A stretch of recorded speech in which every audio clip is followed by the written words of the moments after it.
Shalom, shalom. Praise the Lord, everyone. Faith, விசுவாசம். விசுவாசம்னா என்ன? ஒரு விஷயத்தை நம்ம முழுசா ட்ரஸ்ட் பண்றது. ஸோ ட்ரஸ்ட் மட்டும் தான் விசுவாசமா? இல்லை.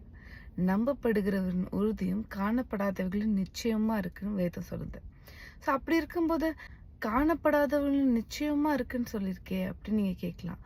ஆமா, இப்போ நமக்கு ஒரு விஷயம் ஃபுல் அண்ட் ஃபுல் பிளாங்கா இருக்கு. இந்த விஷயம் வந்து எப்படி நடக்க போகுது, என்ன நடக்க போகுது, நம்ம லைஃப்ல இதுக்கப்புறம் நம்ம என்ன பண்ண போறோம்னு நமக்கு எந்த விதமான ஒரு ஐடியாவும் இல்லாத போது when we completely trust God, ஏசப்பா நான் உங்களை நம்புறேன், எனக்கு தெரியும் நீங்க ஏதோ ஒன்று பண்ண போறீங்க அப்படின்னு சொல்லி கர்த்தருடைய வார்த்தையில நமக்கு கொடுக்கப்பட்டிருக்க ப்ராமிசஸ் ஆகட்டும், இல்லை வேத வசனம் ஏதோ ஒரு வசனத்துல நம்ம வந்து இந்த வார்த்தையை கொண்டு நாங்கள் ஜெபிக்கிறோம், விசுவாசமா இருக்கோம் ஏசப்பா நீங்க எங்களுக்கு நல்லது தான் செய்வீங்க, நீங்கள் எங்களுக்கு பெஸ்ட்டு தான் கொடுப்பீங்க அப்படின்னு சொல்லி ஒரு எவிடன்ஸே இல்லாமல் நம்ம கம்ப்ளீட்டாக ட்ரஸ்ட் பண்ணுறது பேர் தான் ஃபேத்.